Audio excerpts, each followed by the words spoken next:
반갑습니다. 일본 사회인 문입니다.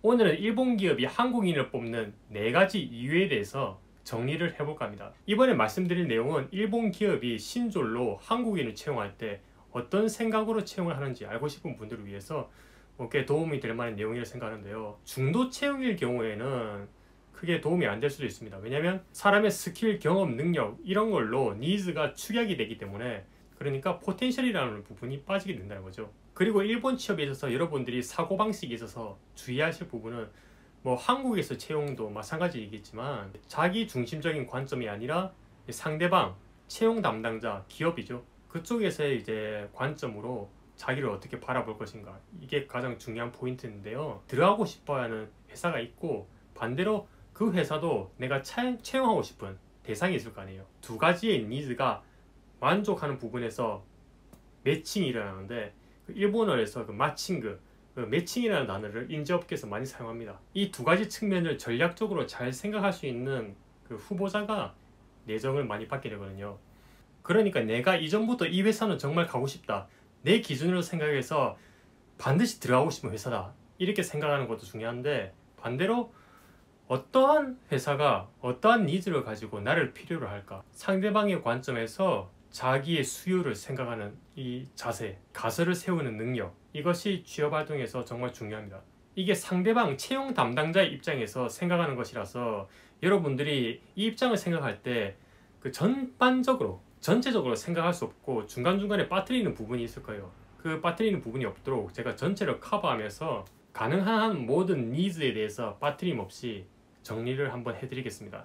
사람에 따라서 분리하는 방식에 다소 차이는 있겠으나 저는 3가지 관점의 4가지 니즈가 있다고 생각합니다.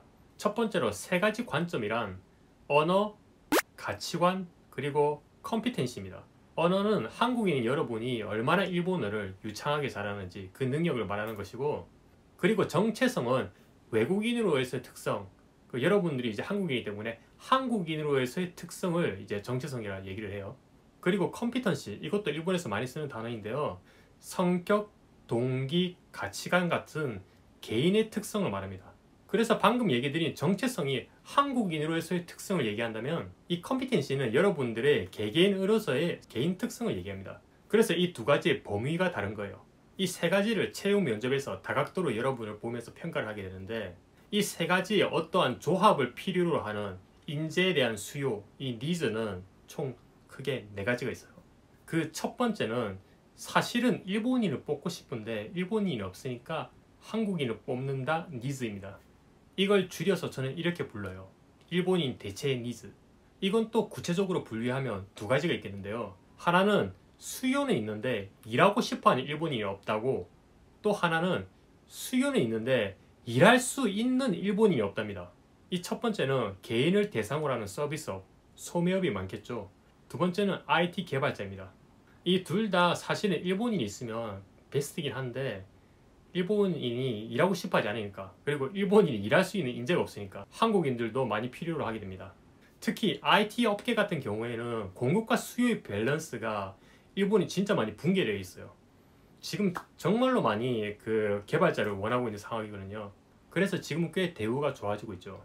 이 첫 번째 니즈는 언어, 즉 일본어 능력이 중요한데 그렇게 높은 능력을 요구하진 않아요. 어느 정도 일본어가 되면 이제 일자리를 구할 수 있는 정도이고, 물론 IT 엔지니어 같은 경우는 코딩 능력 같은 게 필요할지 모르겠는데, 제가 지금 말씀드린 거는 신졸 영역에서 말씀드리고 있기 때문에, 일본의 신졸 채용에서 이제 엔지니어계의 신졸을 이제 문과 출신이나 프로그래밍 능력 같은 거 없는 분들도 이제 뽑는 경우가 많거든요. 그렇기 때문에 깊게 다루지는 않겠습니다.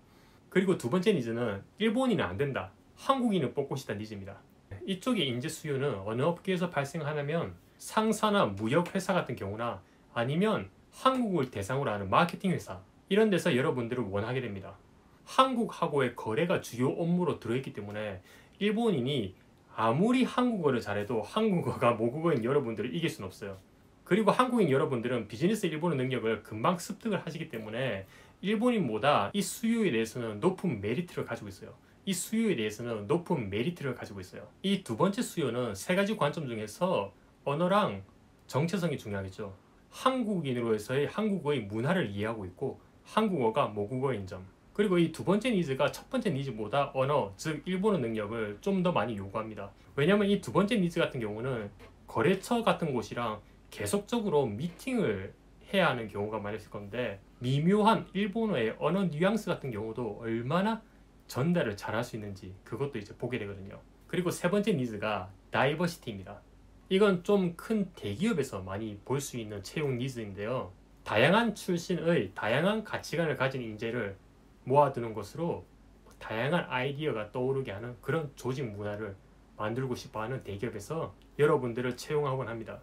이 수요가 있는 업계는 일부의 외자계 기업이나 아니면 일본계 기업에서는 이 업계다라고 제가 단정지어서 말씀드리기는 힘든데, 회사 채용 홈페이지 같은 걸 보면 단번에 알 수 있어요. 외국인이랑 일본인이 그 비율이 얼마인지 그래프로 나타나 있거나, 아니면 남녀 비율이라든지, 아니면 글로벌한 직원들끼리 어깨 동무를 하고 있는 사진 같은 것도 있어요.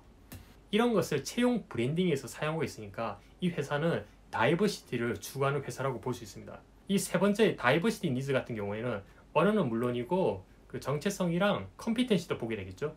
일본 기업 같은 경우에 조직 문화를 조금씩 바꿔가고 싶거나, 아니면 조직 문화의 활성화를 위해서 지금 있는 종업원들을 교육시켜서 바꾸는 것보다 이제 외부에 지금까지 없던 새로운 가치관을 가진 다이버시티한 인재를 영입하는 것으로 회사에 그 자극을 불어넣고 활력을 불어넣는 것을 많이 하곤 합니다.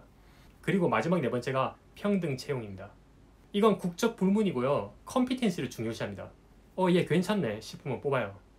이게 꽤 재밌는 게, 일본인도 그냥 사람으로 보고, 한국인인 여러분도 그냥 사람으로 보고, 이 지구상의 전 인류를 그냥 동등한 사람으로 봅니다. 그 중에서 우리 회사의 방향성이랑 같다 싶으면 뽑는 거예요.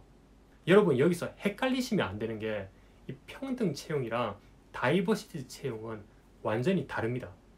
이 다이버시티 채용 같은 경우는 올해 우리가 신졸 채용을 100명을 해야겠다. 그런데 그 중에서 10명은 외국인으로 뽑자. 이렇게 채용 기획 단계에서 이걸 일본어로 와쿠라 하거든요. 이 틀 와쿠라는 것을 어느 정도 설정을 해둬요. 그러나 이 평등 채용은 외국인의 와쿠를 설정하지 않아요. 그걸 설정하는 것 자체가 일본인에 대한 역차별로 이어질 수가 있잖아요. 그러니까 평등 채용이 아닌 거죠.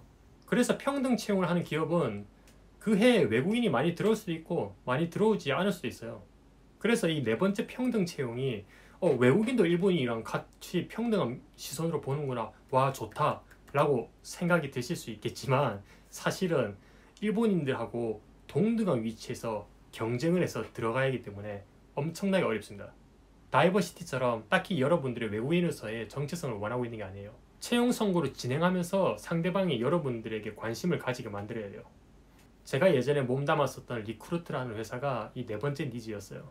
저도 운이 좋았다고 볼 수 있겠지만, 제가 남들과 다른 이제 강점이란 것이 여러 가지 의사결정을 할 때 저만의 확고한 가치관이라는 것을 확립해 놓은 상태였어요.